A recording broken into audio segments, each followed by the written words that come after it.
Yasin Compare Lab. Best versus best. Ultimate comparison. नमस्कार दोस्तों, और यासिन कंपेयर लैब में आपका स्वागत है। आज हमारे हाथ में जो डिवाइस है वो सिर्फ एक फ़ोन नहीं है, ये एक स्टेटमेंट है। एक ऐसा स्टेटमेंट जो पूरे बजट स्मार्टफोन मार्केट को लिटरली हिला कर रख सकता है। पोको ने एक नंबर, एक प्राइस पॉइंट क्लेम किया है, जिसे सुनकर शायद आधी इंडस्ट्री को यकीन ही ना हो। पर क्या इन बड़े बड़े दावों में वाकई कोई दम है, या ये सिर्फ मार्केटिंग का एक और खूबसूरत जाल है? आज हम इसकी हर एक परत को खोलेंगे और सच शायद आपको चौंका देगा।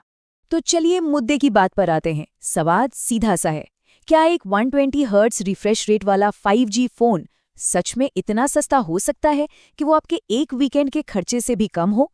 यही वो सवाल है, वो हुक है जो इस फोन को भीड़ से अलग करता है। और हमारा पूरा विश्लेषण आज इसी एक सवाल के इर्द गिर्द घूमने वाला है। क्या ये सच होने के लिए कुछ ज्यादा ही अच्छा है?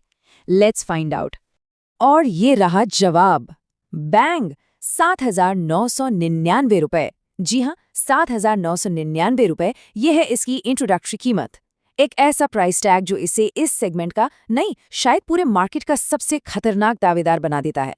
इस प्राइस पर 5G और 120 हर्ट्ज, सीरियसली? तो ठीक है, कीमत तो हमने देख ली, माइंड ब्लोइंग है। पर सवाल ये है कि 8,000 रुपए से भी कम में पोको आखिर आपको दे क्या रहा है? यहाँ कोई कैच है क्या? चलिए जरा गहराई में उतरते हैं और देखते हैं कि इस कीमत के बदले में क्या-क्या वादे किए जा रहे हैं। कागज पर, मतलब ऑन पेपर, स्पेक्स देखो जरा। 5G रेडी है, 120 हर्ट्ज की बड़ी डिस्प्ले है, 50 मेगापिक्सल का कैमरा, 5160 mAh की तगड़ी बैटरी और तो और स्नैपड्रैगन का प्रोसेसर। पहली नजर में तो ऐसा लगता है कि पोको ने कोई जादू कर दिया है। ये लिस्ट किसी को भी अपनी तरफ खींच सकती है। पर क्या ये पूरी कहानी है? तो चलो अब वादों से हकीकत की तरफ बढ़ते हैं और शुरुआत करते हैं उस चीज से जो इस फोन का सबसे बड़ा सेलिंग पॉइंट है, इसका डिस्प्ले। 120 हर्ट्ज का वादा बहुत बड़ा है बॉस। देखते हैं असल में ये कितना स्मूथ है और कहाँ पर समझौता किया गया है।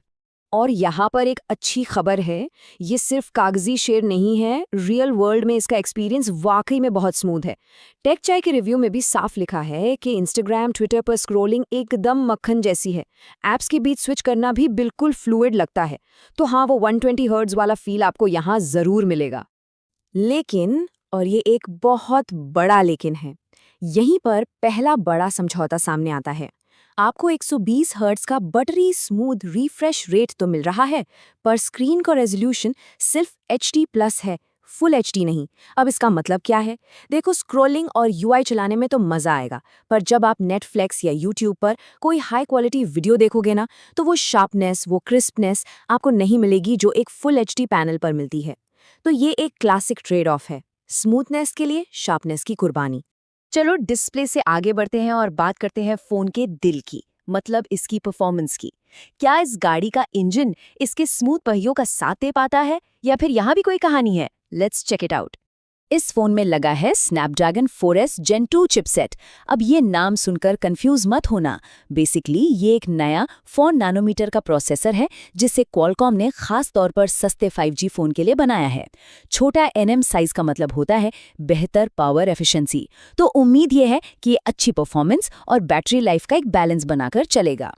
ओके, अब यहाँ पर कहानी बहुत ज़्यादा इंटरेस्टिंग हो जाती है। जब हमने इसके परफॉर्मेंस बेंचमार्क स्कोर देखे तो हमें दो अलग अलग सोर्स से ज़मीन आसमान का फ़र्क मिला।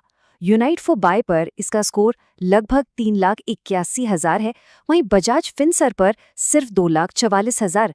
यार, ये इतना बड़ा अंतर क्यों? ये साफ दिखाता है कि बजट फोन्स की टेस्टिंग में रिजल्ट कितने इनकंसिस्टेंट हो सकते हैं। हो सकता है टेस्टिंग कंडीशंस अलग हों या सॉफ्टवेयर वर्जन में कोई फ़र्क हो। तो इन नंबरों को छोड़ो, असल दुनिया में इसका क्या मतलब है? फोन चलाने में कैसा लगता है? और यहाँ टेकजी का रिव्यू हमें सीधी सपाट सच्चाई बताता है। वो कहते हैं कि नॉर्मल काम जैसे कॉलिंग, व्हाट्सएप, ब्राउजिंग, ये सब ठीक ठाक चल जाता है। लेकिन जैसे ही आप कोई भारी भरकम ऐप खोलते हो या मल्टीटास्किंग करने की कोशिश करते हो, तो फोन में लैग, मतलब धीमापन साफ साफ महसूस होता है। परफॉर्मेंस के बाद अब आते हैं कैमरे पर, और यहाँ की कहानी पूरी तरह से रोशनी पर टिकी है। इसे आप कह सकते हैं अ टेल ऑफ टू लाइट्स, मतलब दिन और रात की परफॉर्मेंस में जमीन आसमान का फर्क है। दिन की अच्छी रोशनी में इसका 50 मेगापिक्सल का सोनी सेंसर ठीक-ठाक तस्वीरें ले लेता है। कलर्स अच्छे आते हैं, डिटेल्स भी डिसेंट होती हैं। एक रिव्यू ने तो इसे काम चलाऊ से थोड़ा सा बेहतर भी कहा है। लेकिन जैसे ही सूरज ढलता है और रोशनी कम होती है, इसकी सारी कहानी बदल जाती है। परफॉर्मेंस बुरी तरह गिर जाती है। तस्वीरों में नॉइज यानी वो दाने-दाने दिखने लगते हैं और ओवरऑल रिजल्ट्स बिल्कुल भी अच्छे नहीं रहते। और अगर बात करें सेल्फी कैमरे की, तो बॉस वो सिर्फ 5 मेगापिक्सल का है। इसके परफॉर्मेंस को कीमत के हिसाब से एक्सेप्टेबल या स्वीकार्य कहा गया है। इसका सीधा सा मतलब है कि ये बस काम चला देगा। वीडियो कॉल के लिए ठीक है, पर अगर आप बढ़िया सोशल मीडिया वाली सेल्फी की उम्मीद कर रहे हैं, तो शायद आपको निराशा होगी।